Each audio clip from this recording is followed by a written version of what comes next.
경기는 끝납니다. 네, 이제 우리가 그 2000년도에 들어와서 2002년, 3년도에 사스를 경험을 했고요. 우리나라에서도 처음으로 사스 환자가 나왔습니다. 어제 낮 중국 베이징에서 들어온 40대 남성을 우리나라 첫 사스 환자로 판정했습니다. Influenza A virus. 또 2009년도에 신종 인플루엔자를 경험을 했습니다. 2,200만 명을 넘어섰습니다. 동유럽에서는 극약 처방인 국경 봉쇄 조치가 확산되고 있습니다.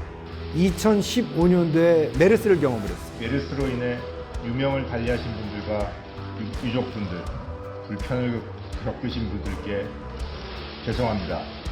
그리고 2020년도에 지금 우리가 코로나를 경험하고 있습니다.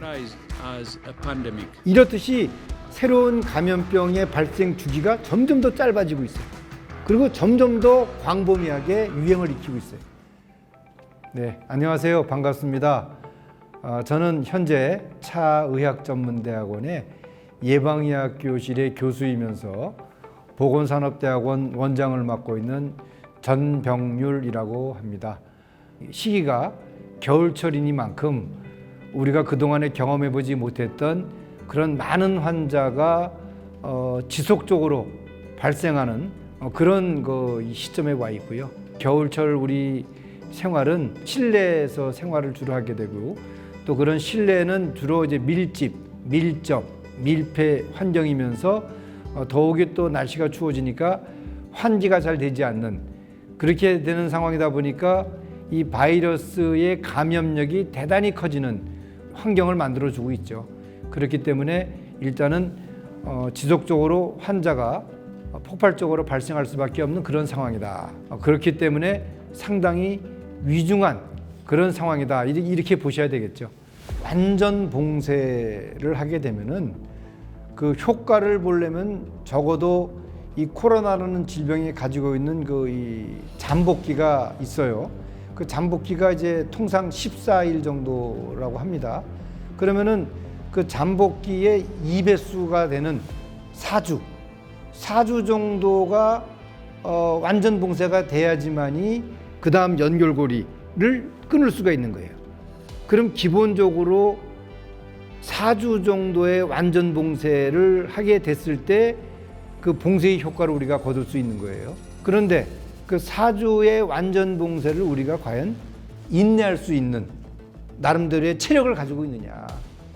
아직까지는 우리가 갖춰야 될 게 너무나 많다. 한번 3단계를 만약에 들어갔다고 생각을 해보세요. 그리고 4주 동안 우리가 아무것도 못한다. 그런데 그 4주가 지났는데 지금보다 상황이 나아지지 않는다. 그렇게 됐을 때 우리의 상실감, 허탈감, 그리고 또 다가오는 불안감, 과연 우리가 감내할 수 있을 것인가. 그렇기 때문에 이 완전 봉쇄, 3단계로 진입을 하는 것에 대해서는 정말 신중에 신중을 기해야 된다. 이 수치에 도달했으니까 지금 3단계로 들어갑시다 라고 하는 것은 대단히 위험한 발상이다. 아무래도 이제 방역당국의 입장에서는 그동안에 많은 경우의 수가 있을 거 아니겠습니까? 코로나19 환자들이 발생했던 모든 사례들을 하나의 빅데이터로 생각을 한다면은 그 안에서 어떤 경우에 어떤 시설에서 어떤 장소에서 환자들이 많이 발생하더라. 뭐 이런 이 경험을 토대로 해서 조치가 취해질 것으로 저는 생각을 합니다. 그런데 받아들이는 사람 입장에서는 와닿지 않는 거예요. 예를 들어서 음식점도 5인 미만은 되는데 5인 이상은 안 된다. 그게 이해가 안 가는 거죠. 따라서 저는 방역당국이 우리 일반 국민들에게 줄 수 있는 메시지는 사람들이 모이지 않도록 노력을 해 주십시오. 사람들이 모이는 경우에는 그 모임에서 소위 말하는 비말 접촉이 일어날 수 있는 행위는 자제해 주십시오.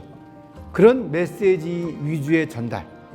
그리고 예를 들어서 식당이나 카페나 헬스장이나 그런 시설에서 그 모임을 또는 그 행위를 허용을 하되 그 부분들에 대해서는 말씀드린 것처럼 사람들 간에 비말이 접촉될 수 있는, 비말이 전파될 수 있는 행위를 최대한 자제하는 노력을 그 시설을 책임지고 있는 책임자가 관리하도록 그렇게 해준다고 한다면은 정상적인 영업 활동이나 여러 가지 활동은 할 수 있도록 하면서 그런 모습을 비춰준다면은 어느 정도 불만을 해소할 수 있지 않을까.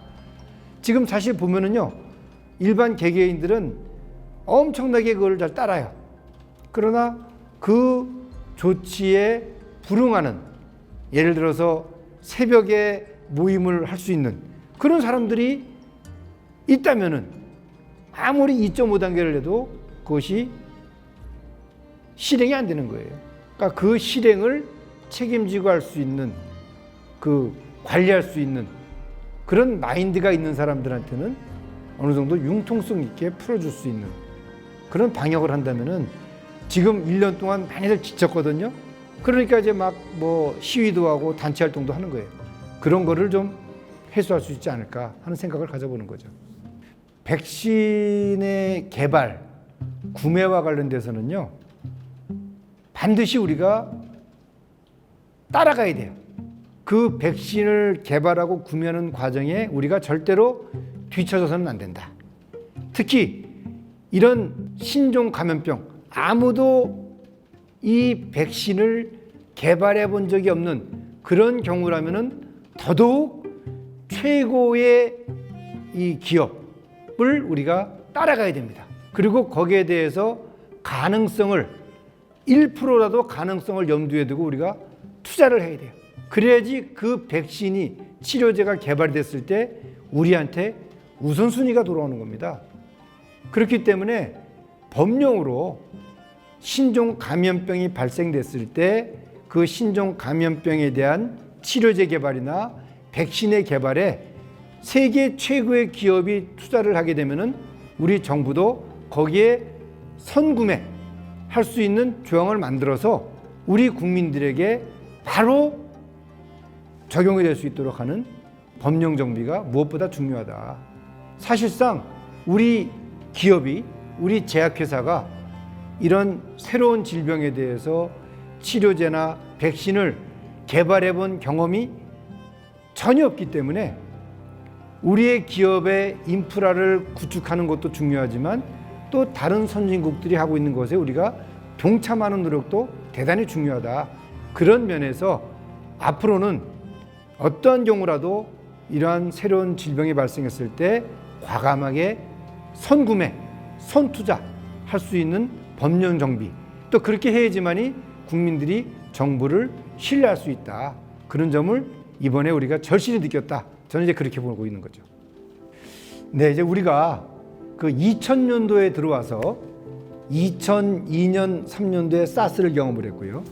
또 2009년도에 신종 인플루엔자를 경험을 했습니다.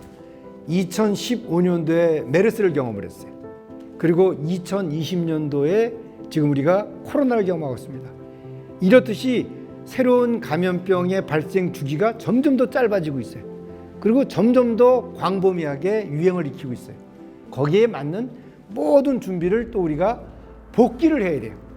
우리가 2015년도에 메르스 때 잘못한 것들을 다 법으로 반영을 해서 개선을 해서 2020년도 신종 그 감염병인 코로나19를 대응했던 것처럼 2021년도 예방접종이 끝나고 우리가 정말 코로나 이전의 생활로 돌아간 상황이라면은 2020년도 코로나19를 통해서 우리가 잘못했던 것이 뭔지 그걸 다 하나하나 아주 꼼꼼하게 전부 복기를 해야 됩니다.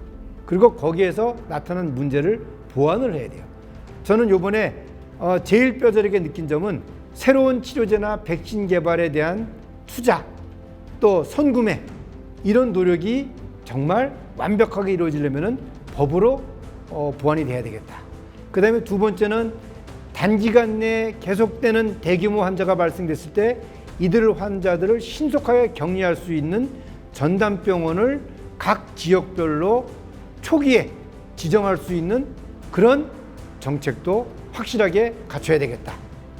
공공병원뿐 아니라 민간병원이 참여할 수 있도록 하는 그런 그 정책, 예를 들어서 손실에 대한 과감한 보상, 그런 것들이 이루어진다고 한다면은 민간병원들이 자발적으로 들어올 수밖에 없죠. 이제 그런 것들이 지속적으로 보완이 될 필요가 있겠다. 또 중요한 점은 어떤 질병이 발생됐을 때 그 질병의 발병과 관련된 연구, 그러니까 실제 환자가 발생됐을 때 그 환자 발생에 대한 것들이 계속해서 신속하게 분석이 돼야 돼요.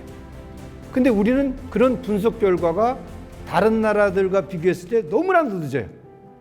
그러니까 관리만 중요한 것이 아니라 그 환자의 발병 이후에 나타나는 분석, 그 다음에 그 분석된 것들을 논문으로 작성하는 것, 그리고 또 그 환자들의 검체에서 얻어진 바이러스를 통해서 유전자 염기 서열을 계속해서 파악하는 것, 그 다음에 또 그 이 유전자 염기 서열 분석을 통해서 나타난 결과를 가지고 새로운 치료제나 백신을 개발하는 데 대한 과감한 투자, 그런 것들이 이루어져야지만이 우리가 앞으로 신종 감염병에 대한 K 방역을 정말 자랑스럽게 전 세계에다가 내세울 수 있다.